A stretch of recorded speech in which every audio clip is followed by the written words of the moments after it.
E aí galera, beleza? Bem-vindos a mais um vídeo, eu sou o Fábio. E galera, no vídeo de hoje vamos falar sobre Corinthians e competições sul-americanas. Pois é, o Corinthians que nesse ano está eliminado da Libertadores e também foi eliminado da Copa Sul-Americana, o que tá gerando muita zoeira de rival, tá gerando dor de cabeça em nós, né? Duas competições sul-americanas e foi um completo fiasco, né? E qual é o papo, né? O papo é, o Corinthians não tem tradição em competições da Conmebol. O Corinthians não tem tradição em Libertadores, não tem tradição em Sul-Americana e por isso foi eliminado precocemente, por isso não deu certo, por isso foi um fiasco.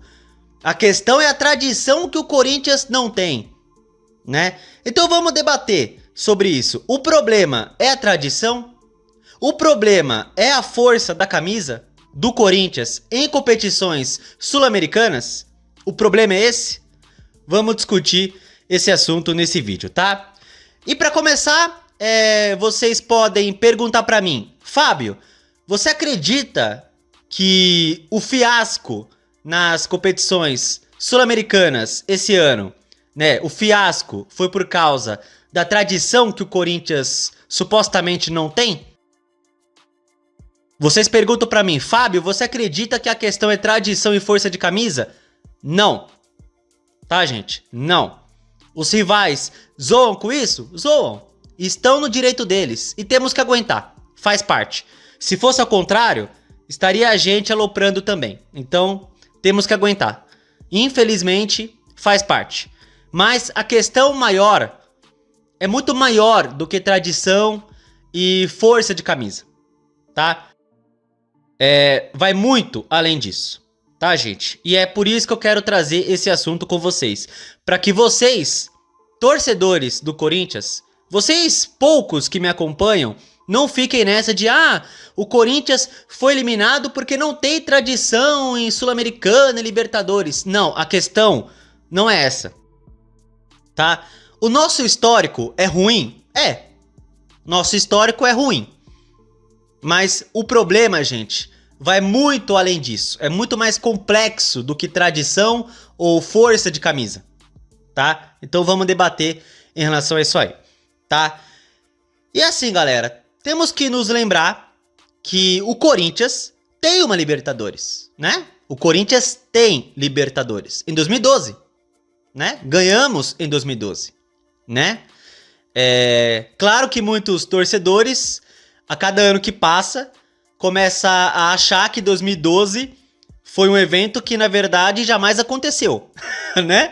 Dá a impressão que 2012 foi apenas fruto da nossa imaginação. Será que aconteceu de verdade aquele ano maravilhoso? Será? Onde tudo deu certo? Inclusive a Libertadores, né? Então, gente, vamos nos lembrar e ponderar algumas coisas aqui e lembrar o porquê o Corinthians ganhou aquela Libertadores e por que vem fracassando em torneios da Conmebol depois disso, tá? E vamos também pegar outros exemplos de campeões da Libertadores recentemente, como Palmeiras, Flamengo, Botafogo, né? E por aí vai, né? Então vamos pegar esses exemplos para entender a questão, tá? Então vamos lá. Bom, vamos voltar no tempo e ir para 2012. Né? E eu tinha 15 anos naquela época, né? Era um estudante do ensino médio, né? Eu lembro muito bem daquele ano, foi um dos melhores da minha vida, né? Aliás, um dos melhores na vida de muitos corintianos, né? Aquele ano maravilhoso.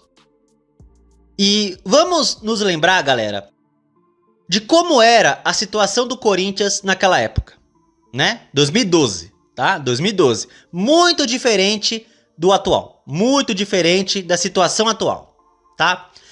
Em 2012, o Corinthians era o atual campeão brasileiro, o Corinthians tinha um time estabilizado dentro de campo, um elenco equilibrado nas mãos de um competente treinador, que era o Tite, O Corinthians era muito bem administrado, né? Aparentemente, naquela época era muito bem administrado, muito bem gerido.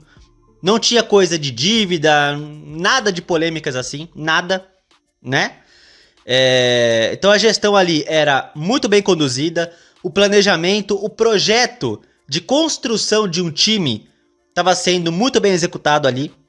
Então, o que eu quero dizer, galera, é que a conquista da Libertadores e do Mundial naquele ano não foi por acaso. Não foi. Podem falar aí, mas se aquela bola do Diego Souza não fosse pra fora? E se o Romarinho não tivesse feito gol na Bomboneira? E se... Gente, o futebol tem vários e se. E se aquilo não tivesse acontecido? Por exemplo, e se o Andréas Pereira não tivesse entregado a bola pro Daverson, o Palmeiras talvez não teria 3 Libertadores. Gente, o e se existe muito no futebol. Então assim, não dá pra trabalhar com o e se, certo? O que acontece é, quem é mais eficiente é que ganha o jogo. O e se o time adversário tivesse feito o gol? O e se não aconteceu. Então o Corinthians foi lá, passou pelos adversários e foi campeão. Ponto. Já que o adversário não foi eficiente contra a gente, fomos lá e vencemos. Correto? É isso. E aí nos lembramos de como era a nossa situação naquela época. Como eu falei, elenco bem equilibrado e estruturado, com um bom técnico, gestão competente, boa, tudo certinho naquele ano. O Corinthians era exemplo no Brasil, naquele ano, de boa administração, certo? O Corinthians tinha inaugurado o CT Joaquim Grava, se não me engano foi em 2010, se não me engano 2 anos antes, né? E era uma época que o CT Joaquim Grava era bem requisitado para jogadores que queriam se recuperar, né, de lesões, coisa e tal. Então muitos buscavam o Corinthians, buscavam o CT Joaquim Grava para se recuperar de graves lesões, por exemplo, né? Vamos nos lembrar do Ronaldo, né? O Ronaldo se recuperou no Corinthians, né? Foi campeão no Corinthians. Enfim, Renato Augusto, né? Que vivia quebrado e fez um grande ano de 2015, né? Outro jogador que tinha muitos problemas de lesões. Então o Corinthians era exemplo em muitas questões naquela época. Muitas questões. Mas vocês começam a reparar que depois de 2012, a gestão do Corinthians começou a degringolar conforme os anos foram passando, né? A gestão, a administração do Corinthians foi ficando cada vez pior conforme os anos e os presidentes foram passando, né? Dívida aumentando a cada ano, né? E aí vamos pegar, por exemplo, os clubes brasileiros que recentemente ganharam a Libertadores. Vamos pegar Palmeiras, Flamengo, Botafogo, por exemplo.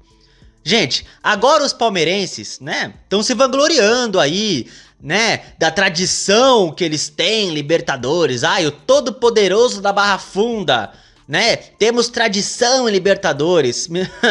Eles têm memória curta, né? Flamenguistas têm memória curta, né? Agora eles têm 3 Libertadores, né? Mas e o perrengue que Palmeiras e Flamengo já passou na Libertadores e não faz muito tempo não.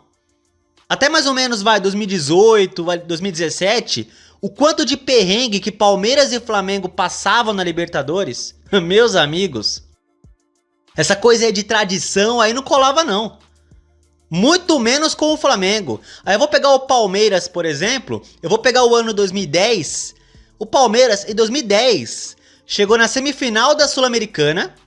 Semifinal da Sul-Americana em 2010. E caiu pro Goiás, no Pacaembu. E o Goiás, naquele ano, foi rebaixado no Brasileirão, né? Cadê a tradição do Palmeiras em competições sul-americanas em 2010 para conseguir eliminar o rebaixado Goiás da Sul-Americana? Né? Aí vamos pegar o Flamengo. Quantas vezes o Flamengo, no início do século, né, nos primeiros anos do século, quantas vezes o Flamengo caiu em fase de grupos na Libertadores? Inclusive, no ano que vencemos a Libertadores, o Flamengo participou e caiu na fase de grupos. Caiu na fase de grupos. Fora a eliminação, se não me engano, em 2008, eu acho, pro América do México, onde o Flamengo faz 4-2 no México e toma 3-0 no Maracanã, com um show do Cabanhas. Quem se lembra disso? Então quantas vergonhas Flamengo e Palmeiras passaram em Libertadores e em outras competições, né? Mas aí, Palmeiras e Flamengo abriram os olhos, porque não eram bem administrados, eram clubes endividados, que não conseguiam brigar por títulos importantes, certo? Clubes que flertavam com o rebaixamento, o Palmeiras caiu, o Flamengo não teve esse azar, mas o Palmeiras caiu 2 vezes, né? Vamos nos lembrar disso, mas esses clubes, né, se reorganizaram, se reestruturaram, correto? E passaram a jogar Libertadores de forma corriqueira. Todos os anos tem Palmeiras e Flamengo na Libertadores, né? Então, esses títulos de Libertadores que eles ganharam nos últimos anos, não foi por acaso. Eles se prepararam para isso, se estruturaram para isso. Pagaram suas contas, pagaram suas dívidas, formaram bons times e ganharam. Foi o que aconteceu com o Corinthians em 2012. O Corinthians não ganhou aquela Libertadores à toa. Se preparou para aquilo, se planejou para aquilo. Olha o Botafogo, por exemplo. Vamos falar de tradição, né? O Botafogo é o atual campeão da Libertadores. Que tradição o Botafogo tinha na Libertadores ou em qualquer competição sul-americana até ano passado, gente? Que tradição! E se não me engano, o Botafogo, esse ano, eu posso estar errado, mas se não me engano, o Botafogo tá jogando esse ano a sua 8ª Libertadores. 7ª ou 8ª Libertadores, se eu não tô enganado. O Corinthians tem quase 20 participações. O Botafogo nem 10 tem participações. E ano passado ganhou. Então se o Corinthians supostamente não tem tradição, imagina o Botafogo. Que tradição o Botafogo tinha em Libertadores até ano passado e ganhou. O Botafogo ganhou. E por que o Botafogo ganhou?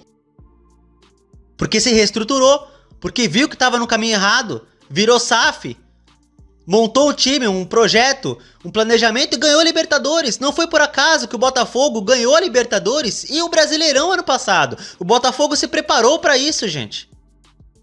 Então quando vem esse papo de é tradição, é força de camisa, já cai por terra quando você vê o atual campeão. Ou os 2 últimos atuais campeões. O Fluminense. O Fluminense apanhava em Libertadores.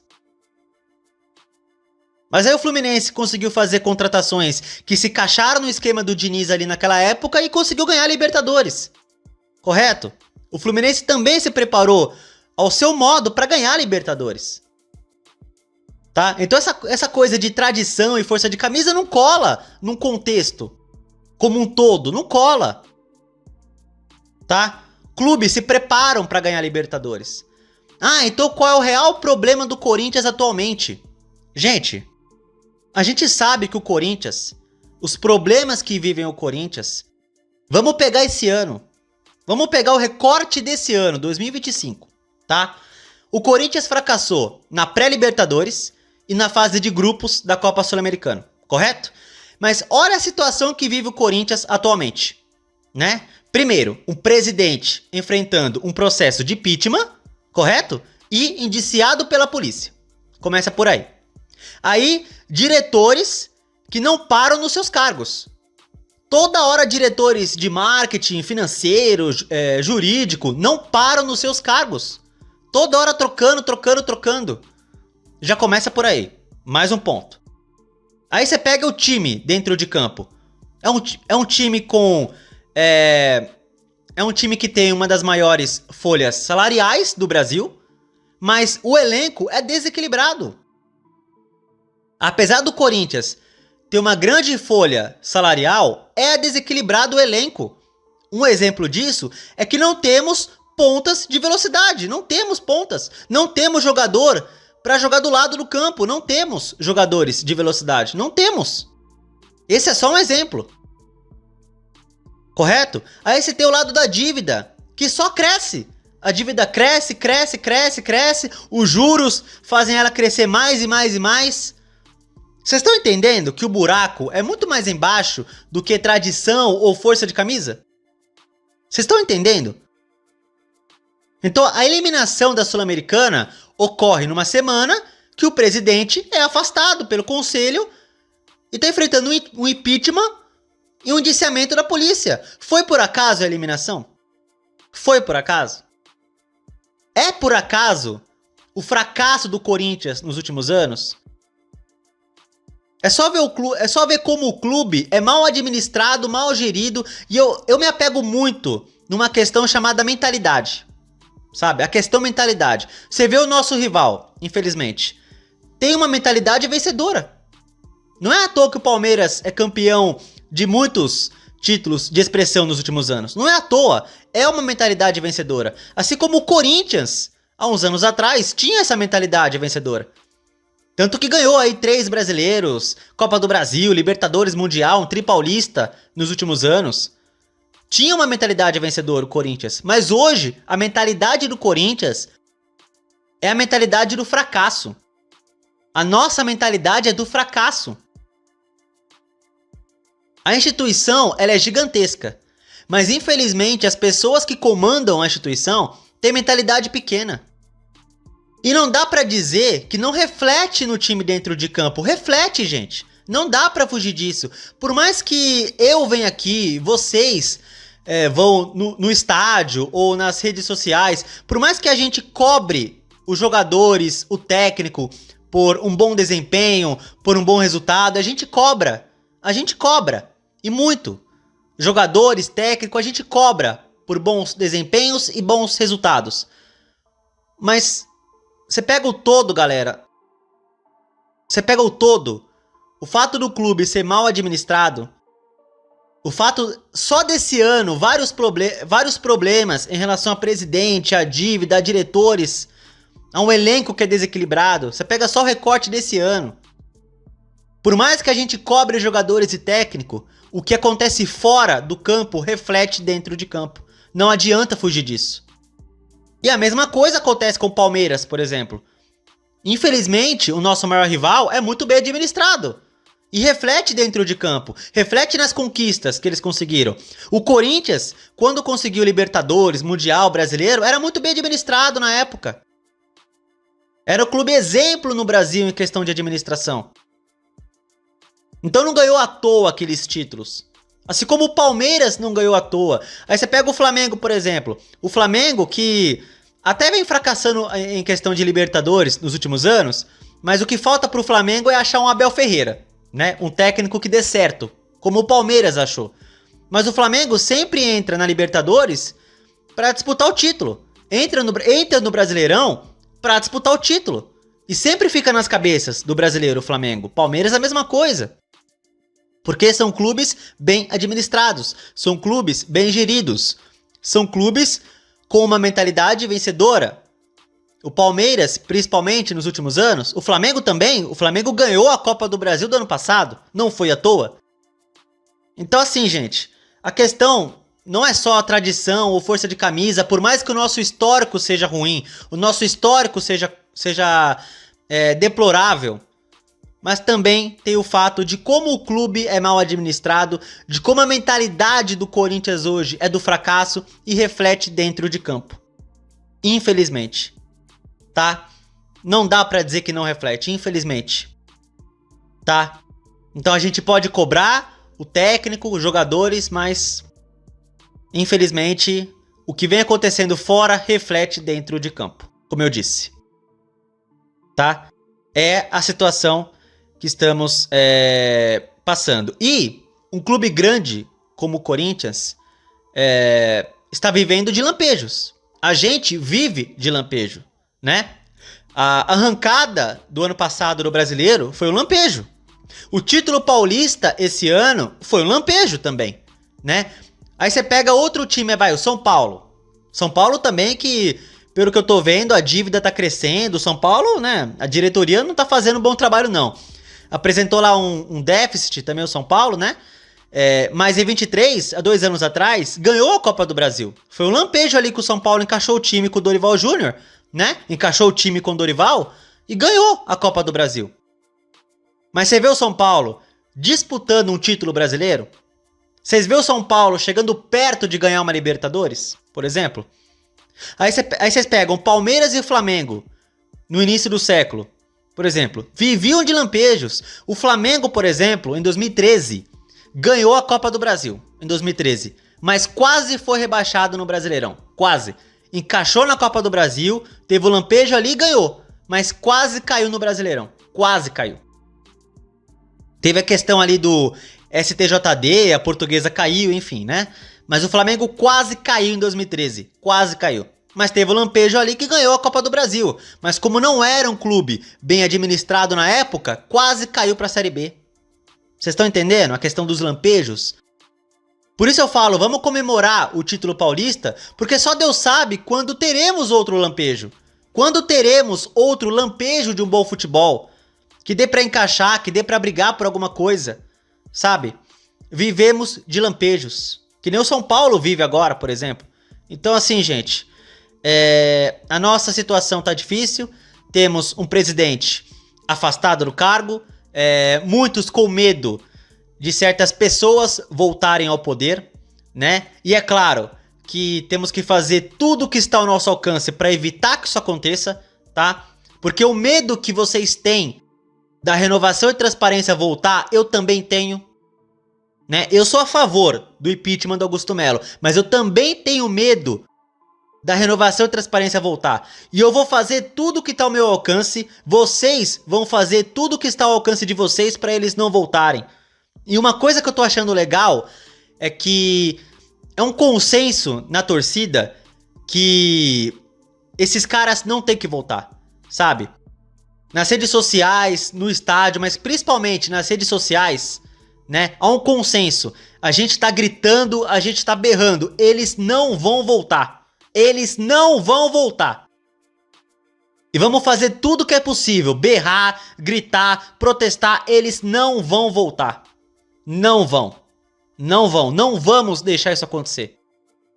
E não adianta vocês chegarem aí e chorarem. Ai, mas eles vão voltar, não tem outro jeito. Não, vamos evitar que isso aconteça. Vamos evitar. Certo? Vamos evitar. Fazer o que está ao nosso alcance para evitar isso. Correto? E é isso, gente. Tá? Então, concluindo, o que eu quero dizer para vocês, que a questão em Libertadores e Copa Sul-Americana em relação ao Corinthians vai muito além do que tradição ou força de camisa. Não, gente, a questão não é essa, tá? Eu vou dizer pra vocês o seguinte, tá? Se algum dia, e eu espero estar vivo pra ver isso, se algum dia o Corinthians for bem administrado, bem gerido, por pessoas competentes, por pessoas sérias, por pessoas que pensam no clube em primeiro lugar, no dia que isso acontecer, vocês podem acreditar que voltaremos a ganhar um brasileiro. Voltaremos a ser campeão brasileiro. Podem acreditar que no dia que isso acontecer, voltaremos a ganhar Libertadores. Voltaremos sim. Olha o potencial, a marca que tem o Corinthians, a força que tem o Corinthians. No dia, e vamos lutar para isso, vamos gritar, vamos espernear para que o Corinthians caia nas mãos de pessoas certas, certo? No dia que o Corinthians for bem administrado e vamos lutar para isso, vamos sim brigar por títulos importantes. Vamos sim voltar a brigar pelo título brasileiro. Vamos voltar a brigar por um título de Libertadores. Vamos sim. Vocês podem acreditar. Aí vocês vão ver que esse negócio de tradição e força de camisa, né, cai por terra. Um bom exemplo é o Botafogo, atual campeão da Libertadores. Certo? Então eu acho que vocês me entendem. No dia que o Corinthians conseguir ser bem administrado por pessoas sérias e competentes, vamos voltar a brigar e com certeza conquistar títulos importantes. Mas enquanto isso não acontece, a gente sobrevive. A gente torce, a gente faz o que dá pra gente fazer, certo? E a gente continua. E principalmente, a gente luta para que o Corinthians caia nas mãos de pessoas certas. Vamos lutar pra isso, certo? E é isso, tá? Essa é a minha opinião sobre o assunto, tá? E eu espero que vocês também comentem aí o que vocês acham, tá? Sobre isso, tá? Então, o resumo é esse, tá certo? E é isso. Bom, se você gostou do vídeo, deixe seu like, se inscreva no canal e compartilhe o conteúdo, beleza? Tamo junto, valeu, é nóis e vai, Corinthians!